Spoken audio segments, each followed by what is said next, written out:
এই ভিডিওর মাধ্যমে নেরেশন সম্পর্কে কথা বলতেছি। তো নেরেশন করতে করতে অনেকে পেরেশান হয়ে যায়, নেরেশন জিনিসটা অনেকে ভয় পায়, নেরেশনের কথা শুনলে পোলাপানের ঘুম আসে, অর্থাৎ পোলাপান এটা অনেক রুল বলে যে পড়তে চায় না। কিন্তু নেরেশনের কিন্তু রুল বেশি না, একটু মনোযোগ দিয়ে যদি কয়েকবার পড়েন রুলগুলো কিন্তু আপনার মুখস্থ হয়ে যাবে। আর মুখস্থ না হলে সমস্যা নাই, আপনি যখন প্র্যাকটিক্যালি করবেন তখন এই রুলগুলো আপনার এমনিতে আপনার মুখস্থ হয়ে যাবে। তো ভিডিওটা হচ্ছে যে প্রথমে আপনারা একবার দেখেন, দেখার পরে সেকেন্ড পার্টে কিন্তু আপনারা এই যে রুলগুলো প্র্যাকটিক্যালি আমরা করাবো, তখন কিন্তু আপনারা এমনিতে মুখস্থ হয়ে যাবে। নেরেশনে তোমার দুইটা সেন্টেন্স থাকে, একটাকে বলা হয় রিপিটিং ভার্ব আর একটারে বলা হয় রিপিটেড স্পেস। একটারে বলা হয় রিপিটিং ভার্ব, আরেকটারে বলা হয় রিপিটেড স্পেস। কেউ কিছু বলে বা উত্তর দেওয়া হচ্ছে তোমার রিপিটিং ভার্ব। কেউ কিছু বলে, তো রিপিটিং ভার্ব একটা সেন্টেন্সে রিপিটিং ভার্ব শুরুতে, শেষে বা যে কোনো জায়গায় থাকতে পারে। এবং রিপিটিং ভার্ব একটা থাকতে পারে, রিপিটিং স্পিচ একাধিক থাকতে পারে। রিপিটিং স্পিচ একাধিক থাকতে পারে, রিপিটিং ভার্ব একটা থাকতে পারে, রিপিটিং স্পিচ একাধিক থাকতে পারে। যেমন রহিম বলেছিল সে স্কুলে যায়, সে গান গায়, সে কাজটি করে। এখানে দেখো রহিম বলেছিল এটা হচ্ছে রিপিটিং ভার্ব, আর সে তিনটা সেন্টেন্স বলছে, এগুলো তিনটা রিপিটিং স্পিচ। তাহলে তিনটা রিপিটিং স্পিচের জন্য একটা রিপিটিং ভার্ব এভাবে থাকতে পারে। যেমন কানি সেড টু নিফা, এটা হচ্ছে তোমার repeating verb. I have done the work, এটা হচ্ছে রিপিটিং স্পিচ, কারণ এটা ইনভার্টেড কমার ভিতরে আছে। এখানে রিপিটিং স্পিচে তোমরা খেয়াল করো, আইটা হচ্ছে সাবজেক্ট, হ্যাভ ডান এটা হচ্ছে টেন্স, আর দ্য ওয়ার্ক এটা অবজেক্ট। একই রকমভাবে রিপিটিং ভার্ব খেয়াল করো, কানিসটা হচ্ছে তোমার সাবজেক্ট, তারপরে সেট এটা হচ্ছে রিপিটিং ভার্ব মানে টেন্স, আর নিফা এটা হচ্ছে অবজেক্ট। এতটুকু তোমরা মনে রাখবে। আর মাঝখানে যে কমাটা আছে এটাকে বলা হয় কানেক্টর বসবে, মানে দুইটা সেন্টেন্সকে সংযুক্ত করার জন্য কানেক্টর বা লিঙ্কার বসবে। তো এই ভিডিওটা যদি তোমরা সম্পূর্ণ দেখো তাহলে নেরেশনটা তোমাদের জন্য ফানির মতো ইজি হয়ে যাবে এবং নেরেশনটা খুবই সহজ। তো তোমরা হচ্ছে যে প্রথমে হচ্ছে যে আমার 4 থেকে 5 মিনিট টাইম দিবে, যাতে হচ্ছে আমি যে এলিমেন্টগুলো আছে, যে উপাদানগুলো আছে, উপাদানগুলো নেওয়ার জন্য। এবং তোমরা খাতা কলম নিয়ে তোমরা বসো এবং যে জিনিসগুলো তোমাদের নোট করার প্রয়োজন ওগুলো তোমরা নোট করে রাখো। তো প্রথম হচ্ছে যে নেরেশনের তোমরা জানো 4টা পরিবর্তন হয়। রিপিটিং ভার্বের পরিবর্তন করতে হয়, তোমার কানেক্টরের পরিবর্তন করতে হয়, পার্সনের পরিবর্তন করতে হয় এবং টেন্সের পরিবর্তন করতে হয়। আমরা পার্সন পরিবর্তন করার জন্য এই 4টা মুখস্থ করবো এবং 3টা রুল পড়বো। তো পার্সনের 4টা নিশ্চয়ই তোমরা স্ক্রিনে দেখতেছো, এইভাবে পড়বা যে আই হচ্ছে সাবজেক্ট, তারপরে আয়ের অবজেক্ট হচ্ছে মি, আয়ের পসেসিভ হচ্ছে মাই। এবং তোমাদেরকে যদি প্রশ্ন করা হয় যে মায়ের পসেসিভ কি, তখন তোমরা বলতে হবে যে মাই।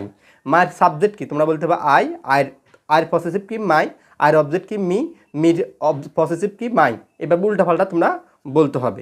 এরপরে তোমরা দেখো আই উই হচ্ছে যে ফার্স্ট পার্সন, একরকমভাবে এইভাবে তোমরা মুখস্থ করবা। তারপরে ইউটা হচ্ছে সেকেন্ড পার্সন, একমাত্র second person you.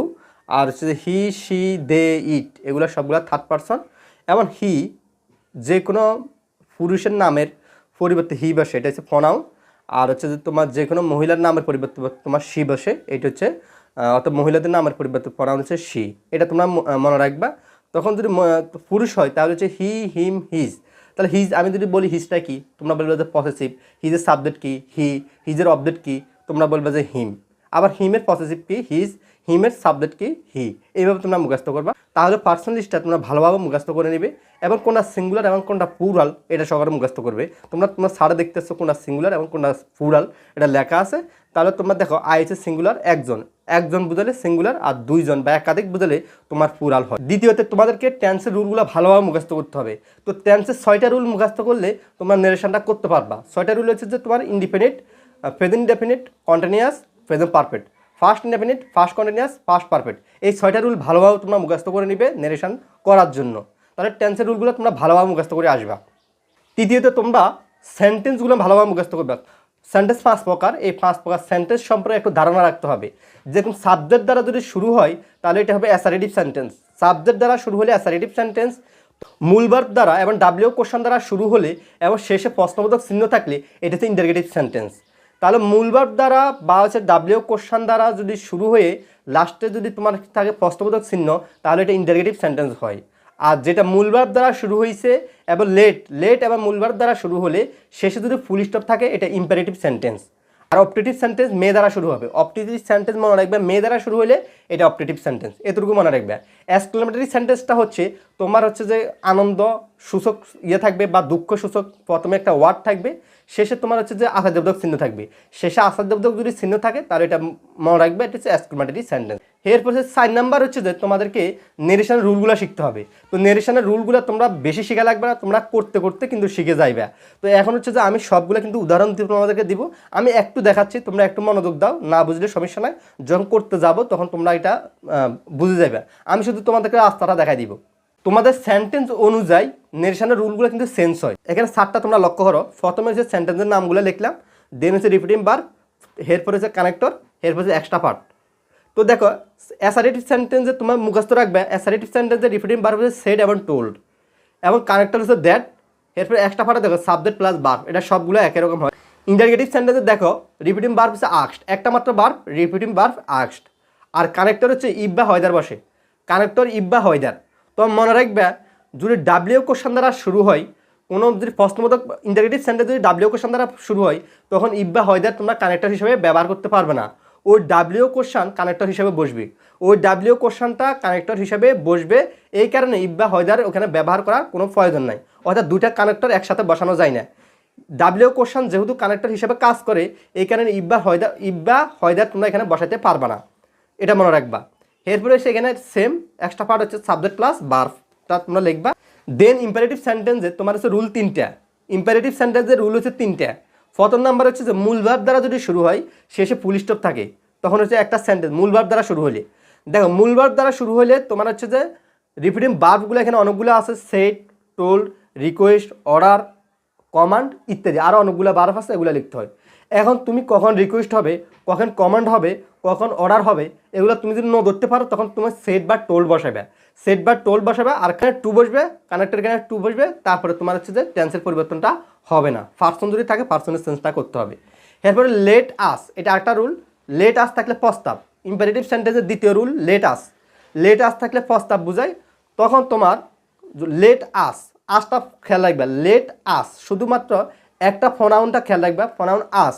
Let us থাকলে এটা প্রস্তাব বোঝাবে, তখন তোমার রিপিটিং ভার্ব হবে সাজেস্ট বা প্রপোজড, সাজেস্ট বা প্রপোজড, সাজেস্ট বা প্রপোজড বসবে, কানেক্টর দ্যাট বসবে, তারপর সাবজেক্ট বসবা, সাবজেক্ট সবসময় এখানে দে হবে, আসের জন্য সাবজেক্ট সবসময় দে, তারপরে শুড বসবে, একটা এখানে মনে রাখবে সাবজেক্টের পরে শুড বসাবে, আর টেন্সের পরিবর্তন হবে না, টেন্স যেভাবে আছে ওই রকম থাকবে।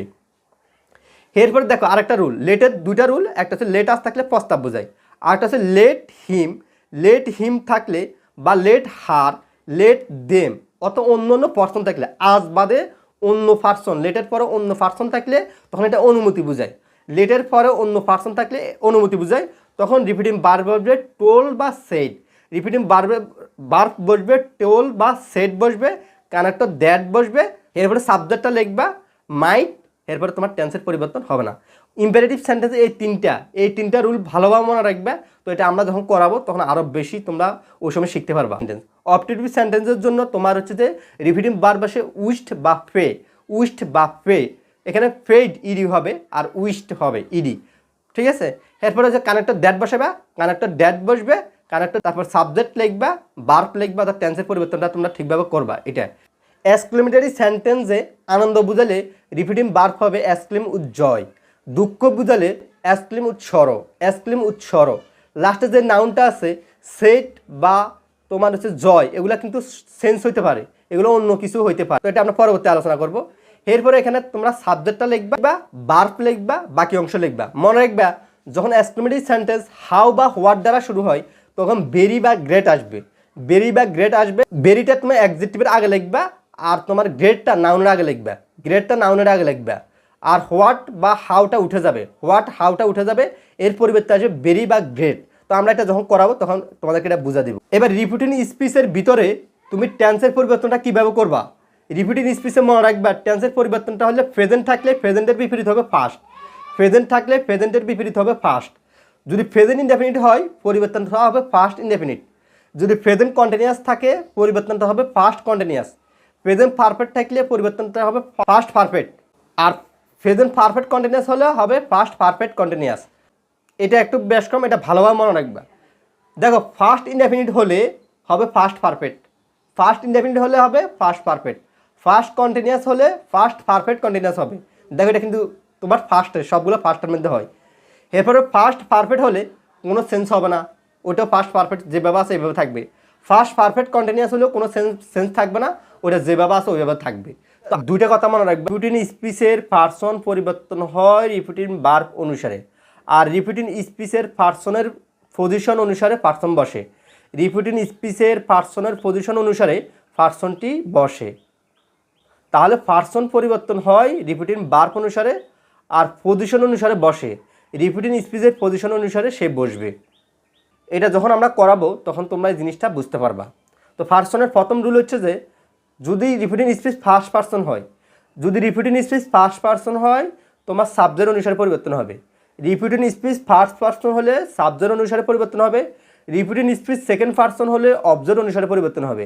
রিপিটিং স্পিচ সেকেন্ড পার্সন হলে অবজেক্ট অনুসারে পরিবর্তন হবে। রিপিটিং স্পিচ থার্ড পার্সন হলে কোনো পরিবর্তন হবে না, যেটা আছে ওটা বসবে। এই তিনটা রুল আমি আবার বলতেছি। রিপিটিং স্পিচ ফার্স্ট পার্সন হলে তোমার সাবজেক্ট অনুসারে পরিবর্তন হবে। রিপিটিং স্পিচ ফার্স্ট পার্সন হলে রিপিটিং ভার্বের সাবজেক্ট অনুসারে পরিবর্তন হবে। রিপিটিং স্পিচ সেকেন্ড পার্সন হলে রিপিটিং ভার্বের অবজেক্ট অনুসারে পরিবর্তন হবে। রিপিটিং স্পিচ থার্ড পার্সন হলে কোনো পরিবর্তন হবে না, যেটা আছে ওইটাই বসবে।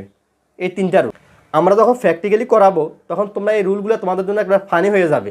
তোমরা এখন না পারলেও কোনো সমস্যা নাই, যখন তোমরা সেকেন্ড পার্টে এই রুলগুলো দিয়ে আমরা যত সেন্টেন্সগুলো করাবো বা নেরেশনের উদাহরণগুলো আমরা করানো শুরু করব তখন রুলগুলো তোমাদের জন্য একেবারে ইজি হয়ে যাবে।